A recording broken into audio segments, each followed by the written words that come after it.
Welcome back everyone to episode 4 of this walkthrough, and this time we are going to be going to Chasm and to Mount Thunder, and we're going to be going really in depth of the quick save route and what we have to do in between dungeons.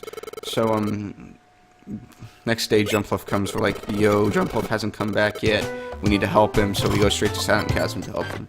There is one text box here, and we just want to press A on it. Just make sure you don't sit on that text box for too long. The first one's faster, so that's that. So now, ooh, that's a lot of things I don't want to fight. Let's see. Now this is kind of floor 1 thing I could touch on. It's really the risk versus reward kind of stuff. Like, I decided, hey, I could possibly find the stairs without fighting these things, so I took that risk, but I got punished pretty hard. So here's the stairs.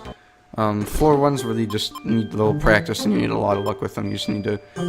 adaptation is key with floor 1's, just figuring out what you need to do at a certain level, or a certain given case, and figuring out what really is the right decision, and you have to do that very quickly in order to not waste time. So let's not waste any more time while we go into Chasm. Floor 2 is pretty easy. We just need to go straight into these stairs like this.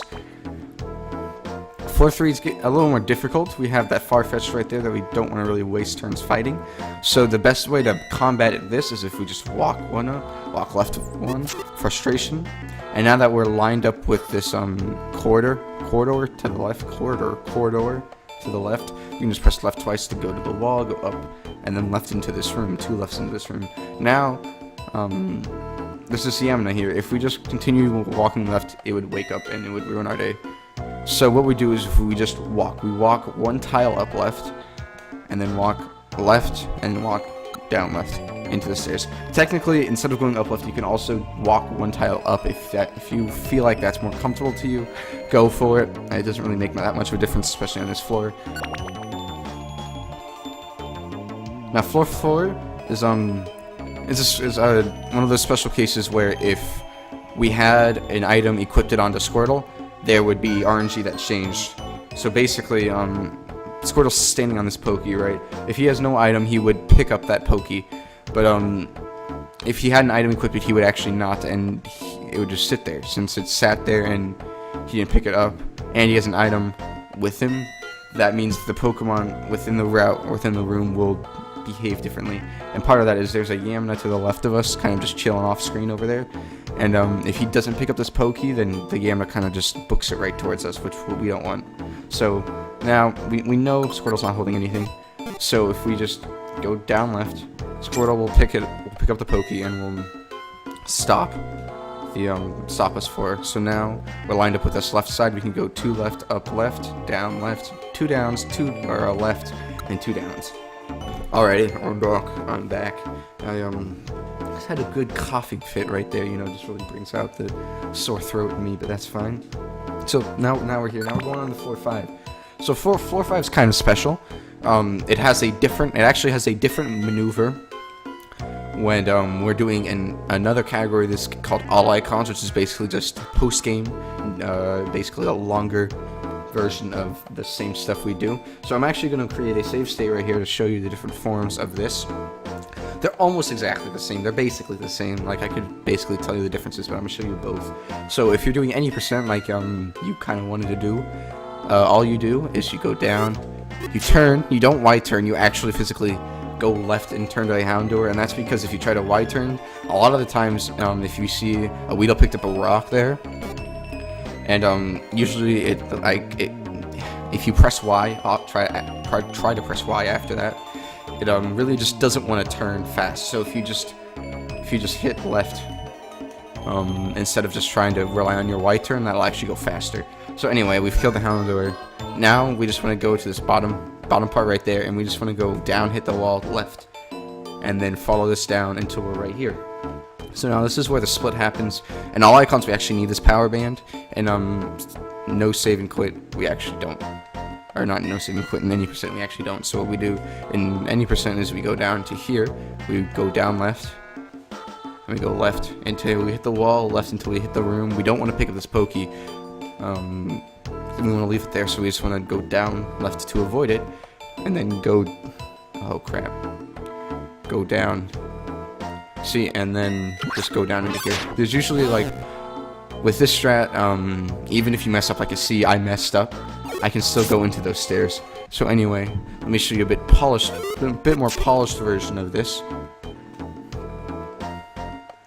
Where you go down, left, and then when you get to here, like if you did it all right, you got to here, you can actually go diagonally down through these. So if you just go diagonal down right, we can go straight through like the diagonal water patterns, and then go straight to the stairs.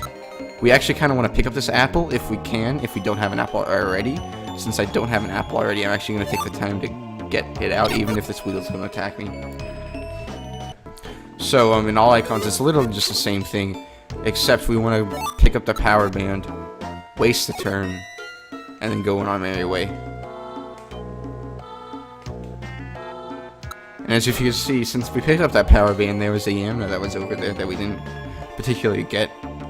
So, that's fine. Let's go through the stairs onto floor 6. So now floor 6 is kind of, it's pretty simple. I think it's simple. So all we want to do is we want to hold B and go left. We want to hold B and go left so we don't pick up the blast seed and trigger the text like I did with the apple. So now we just frustration twice. It does enough to kill both of them. And now we want to go into this corner. Squirtle will pick up the blast seed, that's fine. Sometimes that's good for you. Now we just want to go walk down, up, down, up. Or down, up, down. Not in that case, though. I'll get back to you. I greatly apologize for this. I'm just not in the zone right now. I don't know why. But anyway, we're here now, right? So what we want to do is we want to go down, up, down. And you see that Houndour picked up that apple. That's kind of our trigger to know that it's safe to go. So now that we're here, we can just go 2 lefts down, 2 lefts up, and into these stairs. After you get past around this midsection right here, indicated with my mouse, you're kind of good to go as long as you don't mess up anything too drastically. So that's floor 6. I think it's pretty easy.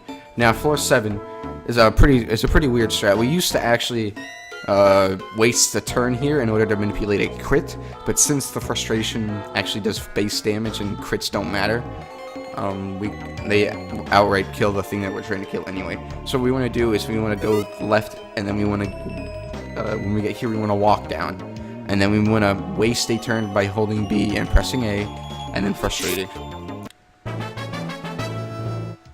And whatever. Now that after this position, we want to get directly above the one tile above the wonder tile, so we want to get right here, and then we want to diagonal up left, and then we can just go straight to the stairs. After you get past the wonder tile diagonal movement, we're pretty much safe to go.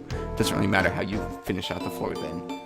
So that's floor 7. Floor 8's really simple. There's just a little bit of a change. Usually you would think the fastest motion was to go like 2 tiles right and then diagonal down into the stairs, but we don't really want that gummy. That gummy is kind of like whatever. We don't want it. It's no use to us.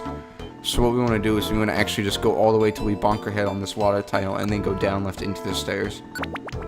And this is all just for inventory management later, or just so we don't have to inventory manage as much. So now we actually used to manipulate crits on this gloom as well, but since frustration kills it, we don't have to worry about it anymore. So if we move 2 tiles to the left, we frustrate it.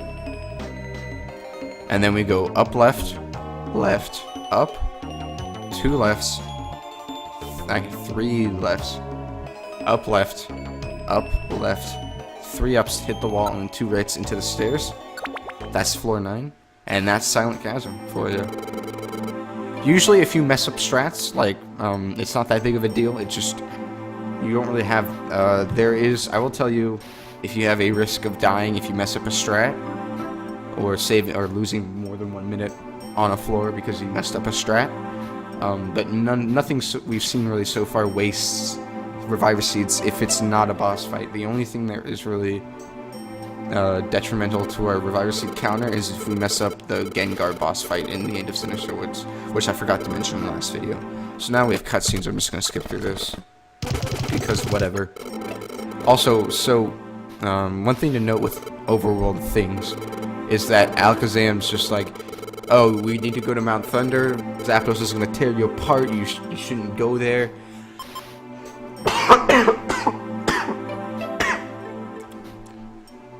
and that like they'll all ask, "Oh, you'll be shredded to pieces," and the idea is to say, "I'm not scared. Yes, I know all these things. I'm not scared." But it's actually super fast. It's a lot faster to just wimpy out. I call this the sissy strat, to just say, "Oh, my stomach hurts," and then Squirtle's like, "She's just bluffing." And then we get like super embarrassed, and then it moves on with the dialogue, and that saves a solid like 30 seconds, I want to say, because of how text moves in this game. So now, we have some housekeeping to do before Mount Thunder. So, up until now, Frustration has one-hit kill everything, because everything has had less than 45 health. But at Mount Thunder and beyond, everything's going to have anywhere from 45 to 95 health. So really, it's going to be, we're going to need 2 frustrations. And that's why we have this second frustration on us right now. So we can use it in the overworld, get rid of one of these 2 moves. It doesn't really matter which one. I usually forget Tail Whip because I really don't care for it. And we'll just trash the TM because we don't need it anymore. And this is a good opportunity to trash stuff you don't need. Like the extra Gravelly Rocks you have, the Ross Berries you have. You really are rarely going to need Ross Berries ever. And if you have an extra item, like I have an apple and a big apple, so I'll trash one of the apples. I really don't need it. And this is just really because after we get back from the fugitive segment, we have like, I want to say, okay, wait, 9 missions that we do in like a course of 30 minutes. So we have to be able to have a very open inventory to receive all the items we get from those 9 missions. So anyway, we're like, Squirrel's like, hey, we can go to Mount Thunder if we need, but we're actually going to go here first. This lets us do 2 things. This lets us go into the shop. This lets us go into these and see what we can grab. See, like, we have a 1 Pekka Berry wanted near Tiny Woods floor 2. We can grab that because we need Tiny Woods missions. And this is very interesting because I usually don't get these in runs, but you see there's 2 near missions here. This is where the escape warp can come into play. There's a grass gummy on this route that we can grab, and we should have an orange berry at some point. So we can take both of these and use these as our 2 missions. Use these as our Tiny Woods missions later. But I could do that, but you know what? I will do that because I want to show off what the escape warp can do. So I'm gonna actually take these, and since we don't need Tiny Woods missions anymore, I can just delete that Tiny Woods mission. What we still need though is we still need a Thunderwave Cave 3 and Mount Steel missions. I'll take the Mount Steel 6 because I need that. So now I really need a Thunderwave Cave floor 3 and then a Thunderwave Cave floor 8 or a near mission. Because we need to do 4 missions on Mount Steel, and one of them's already in our mailbox for us to get. You saw that if you were paying attention during my one of my former videos. So, just other than going to the post office, we also need to go link up moves. I paid a little homage to this before, where like we need 2 frustrations together to take something out. So we're just gonna link this up like this, and that's the and then link that up, and then also link Squirtle's Tail Whip and Tackle together.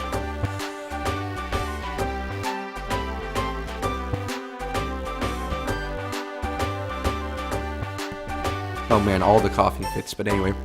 And the only reason why we do this is because we need that little extra bit of chip damage on bosses to like decrease the turn counter that we can get killed by 1, so that we don't lose a seed. So now, an interesting thing about Gulpin is he can't cancel his text thing by a B button. You actually have to scroll to the no and select a no. But anyway, now that we have our stuff, we can go to Mount Thunder. Floor 1s are basically the same. They're going to be the same most of the game. Just find the stairs. Quick save at floor 1. All that good stuff. So Mount Thunder, pretty simple. Move left. Now, floor 3 is a little bit like just movement difficult wise. We just go up, left, 2 up, 2 left, 2 right, down, 2 left, 2 up, 2 right, and then up. It's fairly simple. After the people pick up the items, after the Pokemon pick up the items, you just really need to go to the stairs as fast as you feel comfortable going to. So we don't need to follow my things to a T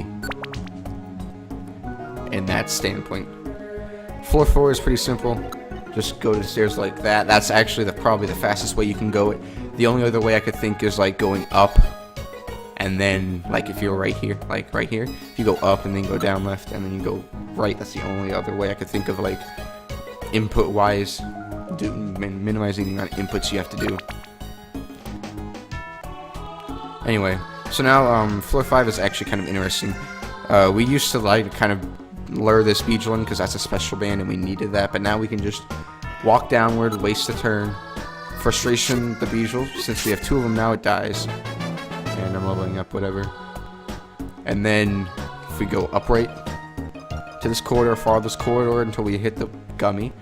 And then if you go down and right into the wall, and you just kind of follow this path up to the stairs, you'll be good. There's sometimes an Electabuzz that spawns near the stairs that could give you some trouble. You just need to figure out, just be smart and avoid him, because you really don't need to fight him. So now, floor 6 is pretty simple. It's just a lot of button mashing, but a lot of movement. So the first thing is we have to go down right, and then go right until you go to this corridor. Then you follow this corridor down until you get to the T, and then you go right until you can't go right anymore. Then you go down just once, and you go into this, and then diagonal upright into the wall, and then right until you can't go anymore, and into the stairs. It's just a lot of movement you have to realize. So now, since these Glagars are pretty easy kills, all we have to do is go up left 1, frustrate it twice, frustrate this twice again, and then go on our merry way. That's another thing to note, that item down there is a cherry berry if you need it. 99 times out of 100 you probably don't need it. Floor 8's pretty simple, just make sure not to drop a movement because that Ampharos will punish you. So now, floor 9's very weird and controversial. I always thought it was faster to go around this Electabuzz, or this Manectric that's right here, but actually we've learned that it's faster to do this exact movement. If you mess up this movement, I'll show you a backup strat. Let me do a save state here to show you that backup strat.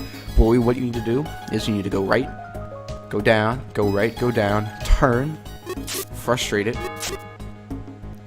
and then go into the stairs. And then you're wondering, hey, that's pretty simple. Why you say make it exact? Because if you don't make it exact, like if you like do this, for example, there's going to be this Growlithe that shows up and ruins your day. Like if you do this, or there's a Growlithe that shows up, you get the point. So what happens if you accidentally do a mistake? So imagine if you do this and you're like, oh crap. A backup strat you can do is you can just go around it, and this is what you do. You're just going to have to kind of watch and do the notes for this. I'm going to just kind of do it pretty slowly. There's really not much of a timer on how well you have to do this movement. There's just that Manectric there that's going to follow you.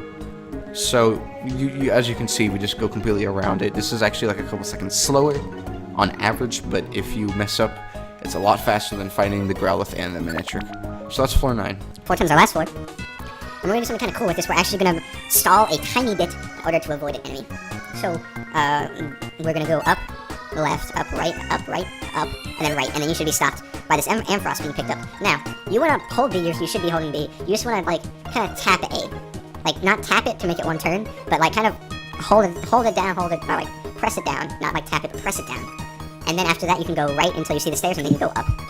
The range for this is pretty lenient. It's like 4 to 25 turns, I believe, of waiting. If you are not comfortable with waiting, by all means, you could just press A like 5 or 6 times. It's just pretty slow. So that's the first part of Mount Thunder.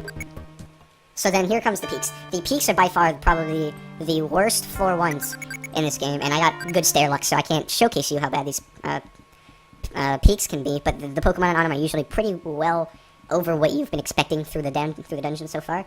In Mount Blaze in particular, there's a Fearows that can take multiple seeds from you in one turn with the overpowered multi-hit move of Fury Attack. Thankfully, there's not many multi-hit moves outside of Fury Attack that we have to worry about, and there's only a couple Pokemon like Rhyhorn and Fearow that we have to worry about. But anyway, same stuff, quick save here on the peak, and then go on your merry way. So you're probably thinking, why would we quick save? We only have like basically 2 floors of RNG to deal with, and we're already dealing with them. Why would we quick save? So if we didn't quick save, part of the quick save also is how bosses react to us. And that's how we get our specific strats for like Sinister Woods at a certain level, or like all the other boss fights in this game. So 4-2. It's pretty simple. If we just go down, that triple howl, go down right, and then down twice, and we shouldn't get attacked, and then it just keeps howling. So now, Squirtle's an idiot. Squirtle, we used to hate Squirtle for this. Squirtle would be like all tough. He'd go up into Zapdos' face, and be like, "Hey, bro, wanna fight?" And we're like, "Oh crap! Like Squirtle, what are you doing?" And we would always just go like walk right, so Squirtle would follow us because it's dedicated traveler. But with this strat, we can actually abuse our ability Q-Charm to our advantage. So if we go just up, if we just go straight into the battle, Zapdos will A-attack us and get infatuated. And if we just frustration 3 times, it's very long, it's like 30 seconds, we will turn off withdraw. That's a thing, turn off withdraw. This is very bad. This will be able to do it, so Zapdos' range of this is not that bad. See? And that's now Thunder, guys. Pretty straightforward. The worst is yet to come in terms of things. Actually, the next dungeon we have are going to have 3 insanely precise floors back to back to back. That I'll have to kind of just like in depth, and like part of it's just gonna be like, yo, this is how this works, deal with it. If you don't like it, try to find another way around it, kind of deal. But anyway, thanks for watching, guys.